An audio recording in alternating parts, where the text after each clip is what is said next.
guys right away. Your next guy comes all the way from England to be with you tonight. So give it up for Dan Thompson, ladies and gentlemen. Hey! Hello! Fuck me, there's a lot of you. How much do you guys pay to get in here? $2.50? Seriously? What could you buy for $2.50? Fucking hell. I don't know Canadian money. I'll be honest. This is about my third time in Canada.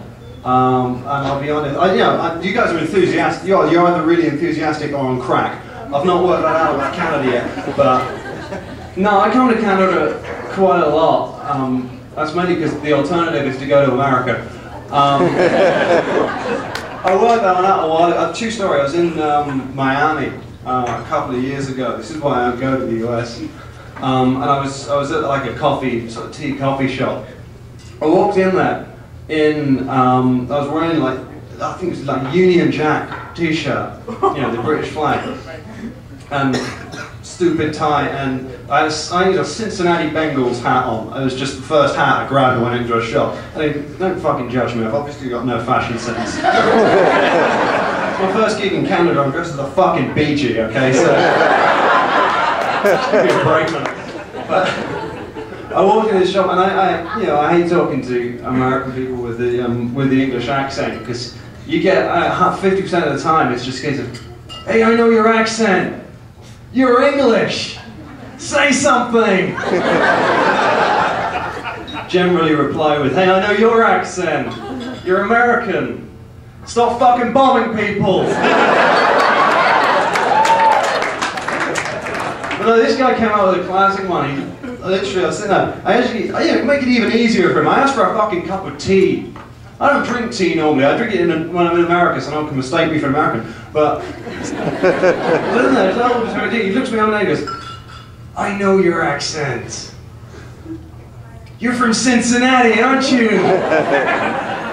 I was looking for a fucking phone. Hello? I want to convert to Islam and learn to fly a plane.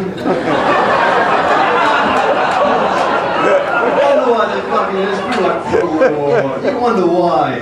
Stupid shit like that. I like Canada. There's more sort of things in common, and you guys get a lot of news. The thing I can never work out when I'm in the States is they love the English royal family out in the States. There's so much stuff about it. They don't know where my country is, but they know more about my royal family than I do. That's the weird thing. But that kind of affects you guys. You guys been reading about all this Charles and Camilla shit, because I guess that kind of affects you, or your money. I don't know why. If I was Canada, I'd have fucking got rid of the Queen ages ago. Think about it, you can pick who the fuck you want as your head of state. If you get rid of the Queen, you just gotta have a fucking lottery. I put Bret Hart in there, just on the top of bills. Tim Horton donut-shaped money. I think it's brilliant, but no, loads of people are kicking up shit about it back home. They're like, oh no, Prince Charles and Camilla, well, shouldn't get married. What would Diana think? What would Diana? I think Diana thinks, fuck, I wish I'd had a better driver.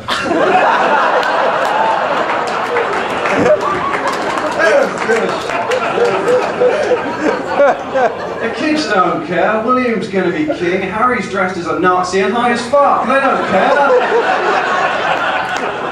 But it affects it. But those people don't like it. I say it's brilliant. I want her to be queen. I want Camilla Parker Bowles to be queen. I want to have her on my fucking money, because I want to be able to stand up and say I have the scariest fucking currency in the world. You go to New York and get mobbed. Give me all your money. You go, fuck! Dead! Brilliant. I tried to do a load of research before I came out here. I watched every episode of Due South. You guys must love that show. People aren't really understanding Canadian people right. What should we do? Oh, let's make a program about it. Let's make a program about a slightly retarded Mountie. Doesn't really understand modern technology, but he owns a wolf and he can track serial killers by tasting shit and find it at the side of the road. That'll get people going. Fucking stupid. There's little things that sort of transcend, cultural barriers, like the fact that men aren't allowed to get ill. This is something I never worked. This is a part of women's lib that I missed out on. I thought I was dying of a cold the other day, and my girlfriend tells me apparently I was just exaggerating. It didn't seem like that to me at the time, but apparently that's what it was. But I'm going to point out right now and clear this up, because I'm going to travel across the fucking world doing this, I have to. There is such a thing as man cold, and it is worse than anything a woman can go through, including childbirth. It's true. We are designed to deal with this kind of shit. You know, our bodies aren't designed that way. Women's bodies are sorted. They're designed to deal with shit that goes on. Like germs come into a woman's body, antibodies and stuff, they're nuts. It's like, oh fuck, germs in the baby machine! Germs! Not in my house. Germs come into a man's body, it's just a case of, mate, there's a fucking germ. Let's see if we can have sex with it.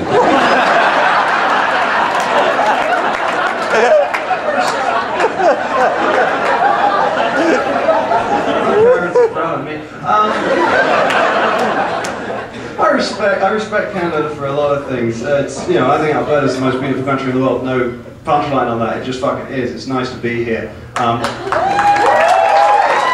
it's nice to be here. It's fair to say it's nice to be here and mean it. Because, you know, I go around, like, I do a lot of the stores in the comedy clubs in London, back in England, and I come out and say, oh, it's great to be here, and I'm fucking lying. I know a lot of you guys probably have never been to a comedy club in London. If you want to recreate that experience, stick your head about 2 feet up a caribou's backside and start telling jokes. That's pretty much what you're looking at with those sort of things. So it's nice to be somewhere that's genuinely nice.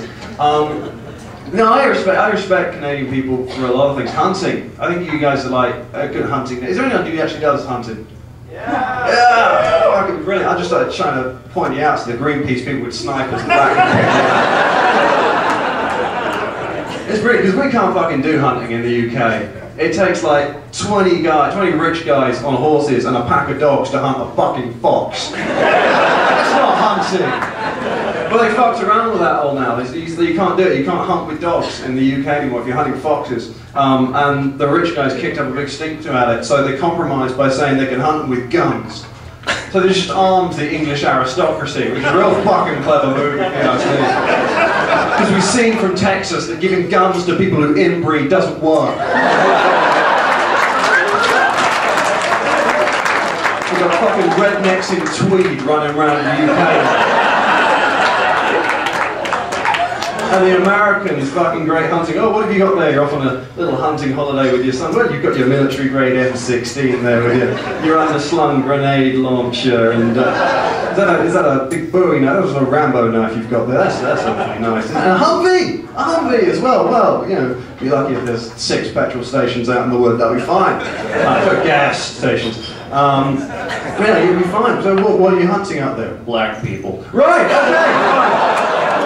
You knock yourself out. Canada, it's fine. Canada, 1 man, 1 gun, 1 moose, 12 pack of beer. That's fucking hunting. You guys have been an absolute scream. I'm going to fuck off back to London. You've got a great night ahead of you. Cheers. See you later.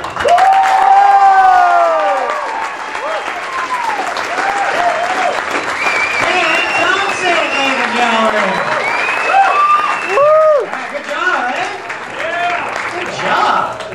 Okay, we're going to bring him on right away to your next comic, one of Calgary's own as well. He's been doing it for a little while. He's been described as the Jack Black of Calgary comedy. So put it together for Daryl